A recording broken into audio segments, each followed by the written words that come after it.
오늘 어리석은 자는 이라는 제목으로 시편 제53편을 살펴보도록 하겠습니다. 8월 말까지 시편의 제2권 중에 6편의 말씀을 선정해서 함께 나눕니다. 오늘 이 말씀 시편 53편의 축소판은 지난 6월 19일 새벽 예배 때 함께 나눴습니다. 새벽 예배 때는 한 10분 정도 이렇게 나누기 때문에 더 깊은 의미를 찾아 들어가기가 어려운데, 오늘은 조금 더 깊은 의미까지 찾아 들어가서 또 성도의 삶에 어떻게 적용해야 하는지를 짚어보는 시간을 갖도록 하겠습니다. 오늘 시편 53편에도 표제가 붙어 있어요. 표제가 이렇게 붙어 있습니다. 다윗의 마스길 인도자를 따라 마할랏에 맞춘 노래. 그렇죠? 마할랏에 맞춘 노래, 이렇게 표제가 붙어 있습니다. 보통 우리 성경은 시편 53 크게 53하고 그 옆에 이게 가로해서 바로 이렇게 붙어 있는 경우가 많습니다. 먼저 여기 표제가 뭐냐? 이 표제는 단순하게 이 시편을 수집하고 편집한 사람이 편의에 따라 분류를 기록해 둔 것이 아닙니다. 오늘 시편을 읽는 우리는 이 표제 역시 성령의 감동으로 기록된 성경 본문의 거룩한 일부라는 것을 반드시 기억해야 합니다. 그래서 실제 히브리어 성경을 보면요, 우리 성경처럼 표제가 따로 별도로 구분이 되어 있지 않아요. 히브리 성경은 이렇게 기록되어 있어요. 히브리 성경에 여기에 1절이고요, 여기에 1절, 그리고 여기에 2절 이렇게 되어 있습니다. 그러니까 우리나라는 1절이 여기서부터 시작하면서 요 1절이 가로쳐져서 마치 이거는 좀 다른 것처럼 이렇게 되어 있는데, 히브리어 성경은 이게 위에 표제가 1절로 되어 있어요. 그래서 이거를 좀 더 확대해서 실제 요거를 보면 이렇게 되어 있습니다. 여기 히브리어는 여기서부터 이렇게 읽는 거죠. 우리나라 성경은 우리나라는 이렇게 읽지만 히브리어는 이렇게 있습니다. 이렇게. 그래서 여기 렘나체아흐, 그다음에 알 마할렛 한번 들어봤잖아요. 여기 마할렛에 맞춘 노래, 이게 요거예요. 알 마할렛, 마스길, 여기 마스길이라고 돼 있죠. 다윗의 마스길, 이게 마스길이에요. 그리고 라 다비데, 이런 의미입니다. 렘나체하흐라는 단어는 지휘자를 위하여 인도자를 따라, 이런 의미고요. 알 마할렛은 슬픈 곡조나 애통한 조에 맞춘 노래, 이런 의미입니다. 마스길은 성령께서 신자의 지각을 깨우치는 영적 지혜의 계시를 의미하는 것이고요. 그래서 지혜시라고 하는 것이고, 다윗은 아닌 것 같고, 이게 이제 그냥 원어로 읽으면 다비드, 그러면 다윗을 향한, 다윗을 위한, 이런 의미가 됩니다. 해석해보면 이렇게 해석이 되는 거예요. 지휘자를 따라 슬픈 곡조에 맞춰 부르는 다윗의 지혜시, 이런 의미입니다. 우리 성경에서는 시편 숫자 옆에 별도의 색깔로 또 별도의 괄호로 이렇게 구분되어서 자칫하면 성도들이 읽지 않고 흘려보낼 만한 그렇게 기록되어 있습니다만, 히브리어 원문에는 분명하게 첫 구절로 기록되어 있고요. 이 한 구절에도 하나님의 성령께서 담아주신 정교한 구속사적 의미가 포함되어 있는 겁니다. 마할랏의 슬픈 조로 시작해서 이 시편은 결국 참된 지혜 마스길로 돌아온다, 마스길로 마친다, 마스길이 결론이다, 이런 의미의 시편인 거예요. 자, 이제 1절을 살펴보면요, 어리석은 자는 그의 마음에 이르기를 하나님이 없다 하도다. 그들은 부패하며 가증한 악을 행하며 선을 행하는 자가 없도다. 어떤 어리석은 자가 하나님이 없다라고 주장한다는 거예요. 인간이 하나님이 없다고 생각하면 그 다음에 인간은 어떤 행동을 하게 되냐면 1절에 바로 알려주죠. 부패하고 가증한 악을 행하고 선을 행하지 않습니다. 부패한 것은 썩은 것이죠. 부패하여 제 기능을 상실한 것을 의미하는 것입니다. 마음만 부패하고 썩은 것이 아니라 그 행동도 썩고 부패한 행동을 그대로 하는 것이죠. 우상 숭배가 거기서 나오고요. 물질주의가 거기서 나오는 겁니다. 사람들이 보면 그렇지 않은 척 앉아 있다가도 남이 보지 않은 곳이나 기회가 생길 때마다 사기와 거짓과 비윤리적인 이익을 서슴지 않고 추구한다는 거예요. 가증한 것은 무엇이냐? 가증한 것은 혐오스럽다, 이런 의미죠. 이런 사람들은요, 자기보다 약한 사람을 보면 압제하고 착취합니다. 지난주에 제주 비전 트립 훈련의 일환으로 제주 4.3 사건을 배경으로 하는 영화 내 이름은 이라는 영화를 봤어요.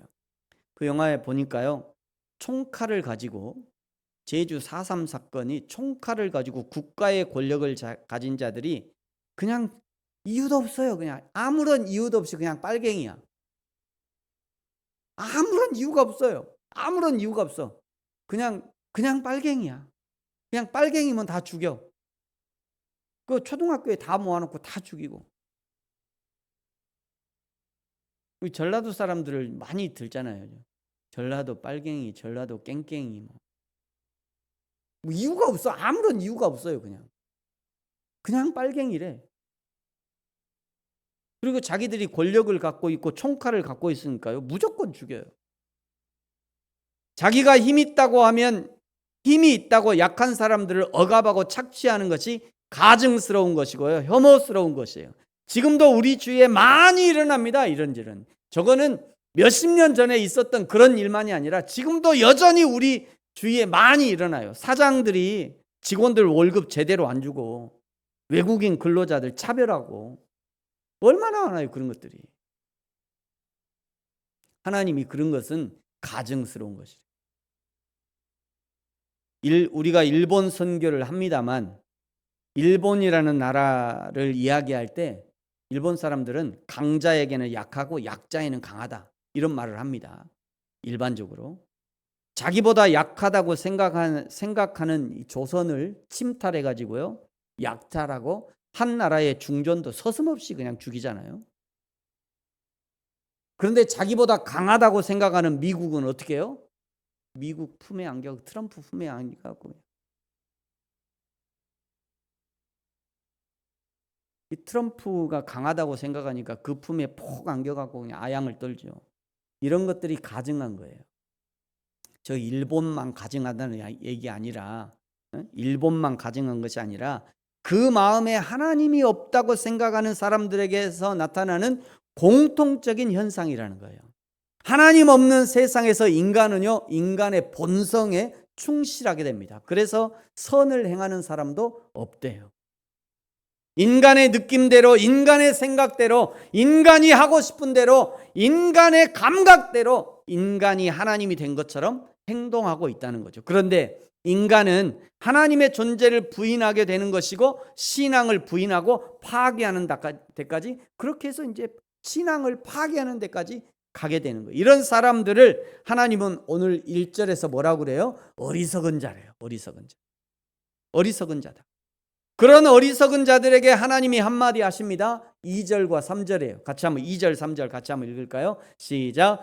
하나님이 하늘에서 인생을 굽어 살피사 지각이 있는 자와 하나님을 찾는 자가 있는가 보려 하신즉 각기 물러가 함께 더러운 자가 되고 선을 행하는 자 없으니 한 사람도 없도다. 아멘. 2절과 3절을 짧게 한 문장으로, 한 말씀으로 줄인다면 내가 다 봤다. 2절과 3절이 이런 의미예요. 내가 다 봤다. 하나님은 사람이 하는 말을 들으시고 마음을 보시고 눈빛을 보시고 행동을 보시고 결과만 볼 뿐 아니라 그 원인과 과정까지도 다 보신다는 거예요. 그리고 그 모든 것을 꼼꼼히 기록해 두시죠. 그 기록한 책이 뭐라고 그래요? 요한계시록 20장에 보니까 백보자 심판 때 펴보시는 바로 그 책, 생명책이라는 거예요. 그 생명에 우리가 무슨 생각을 했는지, 무슨 말을 했는지, 무슨 행동을 했는지 전부 다 기록돼 있고, 아주 꼼꼼하게 하나님이 다 기록돼 있다는 거예요. 그런데 하나님이 이렇게 하나하나 기록해 보니 그 결과가 3절 끝인 거죠. 선을 행하는 자 없으니 한 사람도 없다. 한 사람. 뿐만 아니라 4절부터는요, 죄인들의 습성을 이렇게 기록하고 있어요. 죄악을 행하는 자들은 하나님의 백성을 괴롭히는데 떡 먹듯이 괴롭힌대요. 떡을 먹듯이. 성경이 참 표현이 아주 기가 막히죠. 죄악을 행하는 자들은 무지하냐? 그들이 떡을 먹듯이 내 백성을 괴롭힌대요. 하나님의 백성을 괴롭힌 거죠. 그러면서도 하나님을 의식하지 않아요. 또 그러면서도 5절에 죄인은 두려움이 없는 곳에서도 두려워한대요. 왜 그럴까요? 왜 두려움이 없는 곳에서 죄인들이 두려워하냐? 하나님이 흩으시고 또 하나님이 버리셨기 때문에 두려워할 만한 것이 아닌데도 두려워. 늘 두려워. 늘 두려움에 시달리는 거예요. 여러분, 이런 것을 로마서에서는 뭐라고 표현하냐면요, 내버려 두심이라고 표현해요. 로마서 1장에서 알려주시는 내버려 두심의 증상이 어떤 것들이 있냐면요, 로마서 1장 28절부터 보면 이렇게 말씀해요. 또한 그들이 마음에 하나님 두기를 싫어하며 하나님께서 그들을 그 상실한 마음대로 내버려 두셨대요. 하나님이 내버려 두셨대요. 그래서 합당하지 못한 일을 하게 하셨대요. 곧 모든 불의, 추악, 탐욕, 악의가 가득한 자요, 시기, 살인, 분쟁, 시기, 악독이 가득한 자요, 수군수군하는 자요, 비방하는 자요, 하나님께서 미워하시는 자요, 능욕하는 자요, 교만한 자요, 자랑하는 자요, 악을 도모하는 자요, 부모를 거역하는 자요, 우매한 자요, 배약하는 자요, 무정한 자요, 무자비한 자라. 그들이 이 같은 일을 행하는 자는 사형에 해당한다고 하나님께서 정하심을 알고도 자기들만 행할 뿐 아니라 이런 일을 행하는 자들을 옳다 한대요. 여기 하나님 없는 세상에서 하나님이 내버려 두신 인간들에게 발현되는 모습들을 보십시오. 모든 불의. 잘 봐요. 잘 보세요. 하나님이 없는 세상에서 어떤 일들이 벌어지는지요. 모든 불의, 추악, 탐욕, 악의가 가득하고요, 시기하고요, 살인하고요, 분쟁하고요, 시기하고요, 악독이 가득하고요, 수군수군하요. 그 다음에 비방하고요, 하나님께서 미워하는 자. 헬라어 원어는요, 테오스 티게이스라는 단어인데 이 단어는 능동적인 의미로는 하나님을 미워한다. 하나님을 미워한다. 하나님 미워하는 거. 근데 수동적인 의미로는 하나님께로부터 미움을 받는다, 이런 의미예요. 그러니까 두 가지 의미가 있는 거죠. 하나님을 미워하고, 내가 하나님을 미워하고 하나님이 나도 미워하신다, 이런 의미가 포함되어 있어요. 일반적으로는 능동적 의미, 즉 하나님을 적극적으로 미워하고 대적시하는 자로 해석합니다. 그 다음에 능욕하고 교만한, 자랑하는, 악을 도모하는, 우매한, 배약하는, 무정한, 무자비한, 이런 자들은 32절에 이런 죄들이 사형에 해당한다는 것을 알면서도 자기만 죽지 않습니다. 죽을 죄인을 옳다고 부추긴대요. 내버려 두심의 증상들을 보면요, 먼저 인간의 내면에 죄가 채워집니다. 이렇게요. 인간의 계속 죄가 계속 채워져. 아직도 채워져. 한 번 더 채워. 한 번 더. 죄가 가득 찹니다. 계속 죄가 계속 차곡차곡 쌓여요. 자, 죄가 쌓이고 나면 그 다음에 어떻게 하냐? 이 죄가요, 삶을 지배하기 시작합니다. 죄가 머리를 지배해요. 죄가 손을 지배하죠. 죄가 발을 지배해요. 그래서 오늘 내가 다른 생각하고 싶은데도 죄된 생각이 막 먼저 펑펑 솟아나와. 나 그렇게 손으로 막 뭐 하고 싶지 않은데, 근데 자연스럽게 손이 우리 가. 자연스럽게. 죄의 현장에 가고 싶지 않은데, 근데 자연스럽게 그냥 움직여, 발이. 이렇게 된다는 거예요, 이렇게. 그 다음에는요, 죄가 실체화됩니다. 실체화돼요. 죄를 실행하게 되는 거죠. 죄를 실행해요. 죄가 드러나는 거죠. 수군수군하는 죄로 드러나요. 어디 가서 수근수근하는 거 좋아하는 사람은요, 이미 그 안에, 저 안에 죄가 가득 차 있어가지고 쬐끔 드러나는 거예요. 수근수근으로. 그 속에 아주 죄가 가득 차 있어서 수근수근하는 것으로 드러나. 하나님을 미워하는 것으로 드러나는 거예요. 살인하는, 실제적으로 살인하는 것으로 드러나는 거예요. 실제로 도둑질하는 것으로 드러나요. 이렇게 드러난다는 거예요. 이런 것을 죄의 확장성이라고 합니다. 여러분 반드시 기억하십시오. 죄는 반드시 확장됩니다. 어린아이들이요, 길거리에 쓰레기 버리는 것, 엄마 아빠에게 함부로 말하고, 심지어 엄마 아빠를 향해서 손을 들어갖고 그냥 엄마 아빠를 떼치하려고, 아기 때부터 그냥 떼치할 엄마 아빠를 향해서, 응? 자기 밥줄인데 자기 밥줄을 향해서 떼치하려고 그래, 애들이. 그런 거 지적해서 고쳐주지 않으면 그 다음에는요, 반드시 더 큰 죄로 확장이 돼요. 큰 죄로. 애들이 뭐 알아서 그렇게 한 몸은 배요. 애들이 뭘 몰라요. 다 알아요. 애들이 뭐 몰랐어. 그죠? 목사님, 뭐 그 쬐끄만 애가 뭘 몰라. 다 알지. 다 알아요. 그런데 그거를 고쳐주지 않으면요, 반드시 죄가 확장됩니다. 1982년 미국의 정치학자 윌리엄 윌슨이라는 교수가 월간지인 아틀란틱의 발표에서 처음으로 세상에 알려진 인간 심리에 관한 이론이 있어요. 뭐냐면 깨진 유리창 이론이에요. 저 깨진 유리창을 수리하지 않고요, 그냥 두면요, 사람들은 이것은 관리되지 않는 것이구나, 이 정도 규칙은 어겨도 상관이 없겠구나 라고 메시지를 받게 되고요, 법과 질서를 준수하려는 심리가 아주 급속도로 약화된다고 그래요. 급속도로 약화돼요. 급속도로. 그래서 안 깨진 멀쩡한 유리 하나 보면요, 그거 깨고 싶어. 심리가요. 10개 깨지고 하나가 멀쩡한 게 있잖아요. 그럼 그거 깨고 싶어. 그게 인간의 심리란 거예요. 여러분, 우리 자신에게도 똑같이 적용할 수 있습니다. 내 안에 사소한 작은 깨진 규칙들을 방치하면 점점 커져서 도무지 손 쓸 수 없을 만큼 커져버린다는 거예요. 알람이 울려도 5분만 더 자자 하고 그냥 띡 누르잖아요. 1시간은 금방 갑니다. 그러다가 학교에 늦어, 약속에 늦어, 모든 정해진 시간에 늦을 확률이 매우 높아요. 차라리 그냥 5분 후에 알람을 맞춰 놓으세요. 그냥 5분 후에 알람을 맞춰 놓고 띠리링 울리면 정확히 일어나야지. 꼭 늦는 사람이 늦어요. 그게 습관.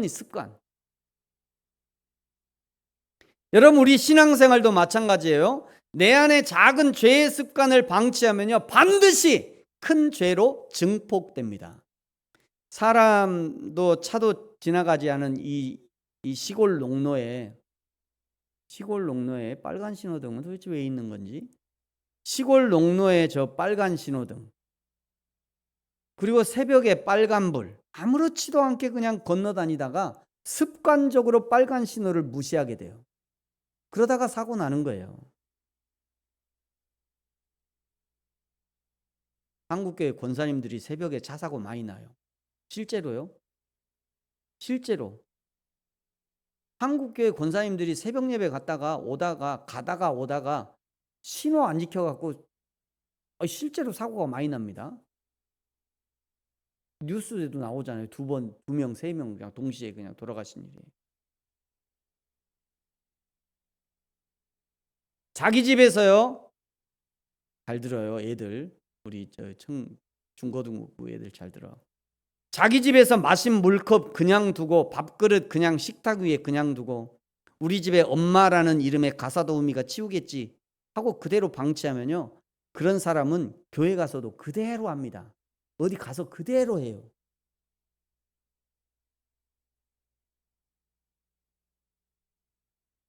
가사도우미한테는 아무 말도 못해. 찍소리 못해. 근데 엄마한테는 대국 막 엄마한테.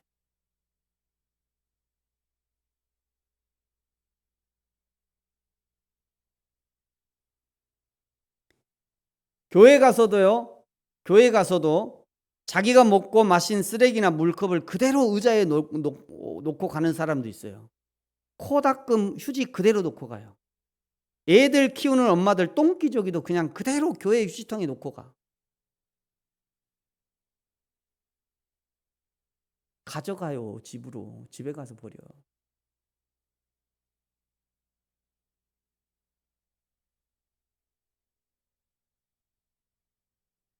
그런데 그렇게 하고도 아무런 이상을 못 느껴요. 아무런 이상.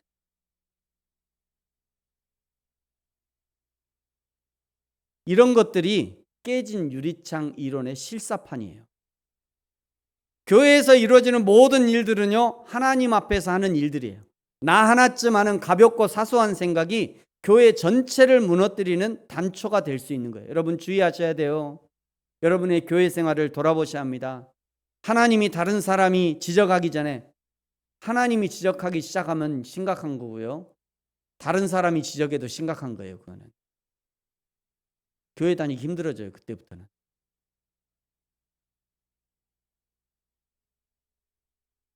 여러분 스스로 자신을 돌아보셔야 돼요.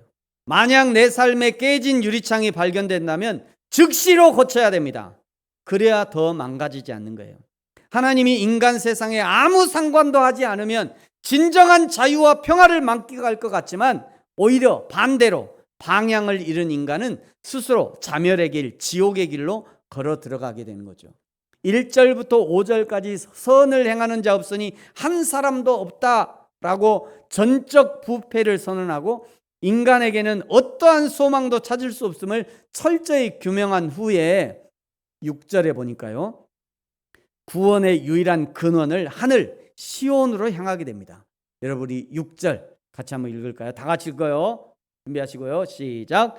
시온에서 이스라엘을 구원하여 줄 자 누구인가? 하나님이 자기 백성의 포로된 것을 돌이키실 때 야곱이 즐거워하며 이스라엘이 기뻐하리로다. 아멘. 이스라엘이 포로로 잡혀간 이유가 무엇입니까? 하나님의 손에 붙들려 있는 것을 즐거워하지 않으니까 하나님이 그냥 내버려 두신 거예요. 하나님의 손에 붙들려 있는 것을 불편해하니까 하나님이 그럼 네 알아서 살아라. 그리고 하나님 내버려 두신 거예요.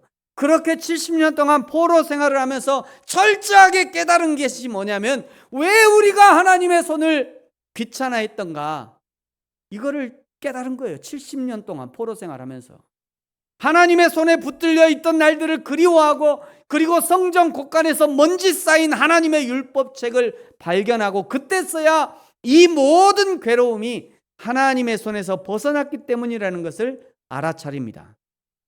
그리고 다시 여호와께 돌아가자. 이스라엘 백성이 일어서자 드디어 포로에서 해방돼요. 이것이 이스라엘의 역사이고요, 우리 인생의 역사예요. 하나님의 손에서 벗어나는 것이 가장 좋을 것 같지만, 그러나 하나님의 손에서 벗어나는 순간 악한 사단 마귀가 우는 사자와 같이 우리를 기다리고 있어요. 그러므로 사랑하는 성도 여러분, 하나님의 손에서 벗어나려고 애쓰지 마십시오. 그저 하나님의 손에 붙들려서 도망가고 싶어도 도망갈 수 없는 그 상태가 가장 안전하고 행복한 상태예요. 때로 하나님은 아니어도 교회에서는 얽매이지 않고 자유롭다고 생각하는 사람들이 있을 수도 있죠. 여러분, 그런데 반드시 기억하십시오. 하나님은 교회와 하나님을 동일시합니다. 하나님은 교회와 하나님 자신을 동일시해요. 자, 에베소서 1장 22절 23절 같이 한번 읽어볼까요? 시작. 또 만물을 그의 발 아래에 복종하게 하시고 그를 만물 위에 교회의 머리로 삼으셨으니 교회는 그의 몸이니 만물 안에서 만물을 충만하게 하시는 이의 충만함이니라. 아멘. 교회가 그의 머리래요.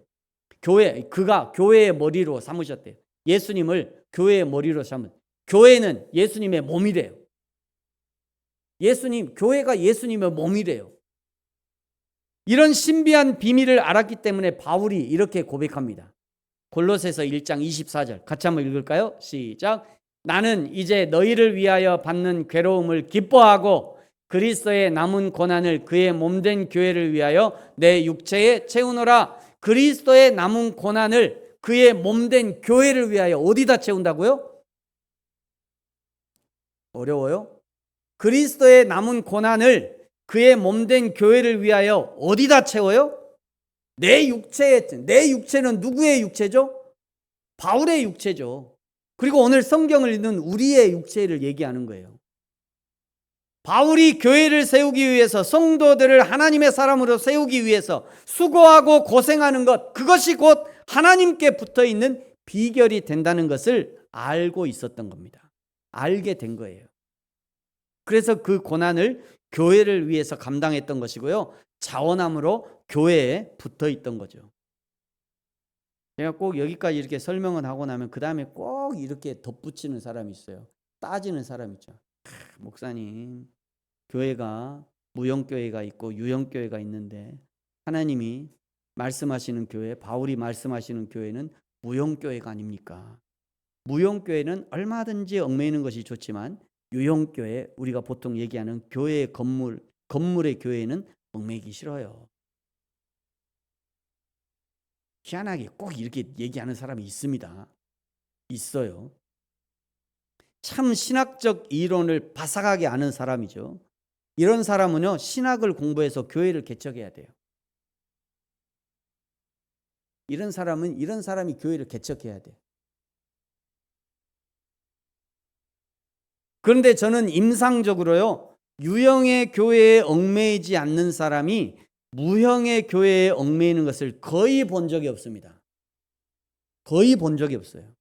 하나님이 그 교회만 계시냐? 그 교회도 있고 저 교회도 있고 뭐 대한민국에도 있고 뭐 미국에도 있고 유럽에도 있고 저 스위스 알프스에 가도 하나님이 계시고 뭐 거기 가서 얘기하면 내가 뭐 거기 가서도 얘기하면 돼.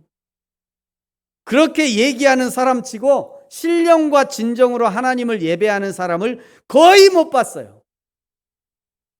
그런 사람치고 하나님의 나라 일꾼으로 쓰임받는 사람을 저는 못 봤어요. 저는 못 봤어요. 그런 사람치고 헌금이나 헌신을 제대로 하는 사람을 저는 못 봤어요.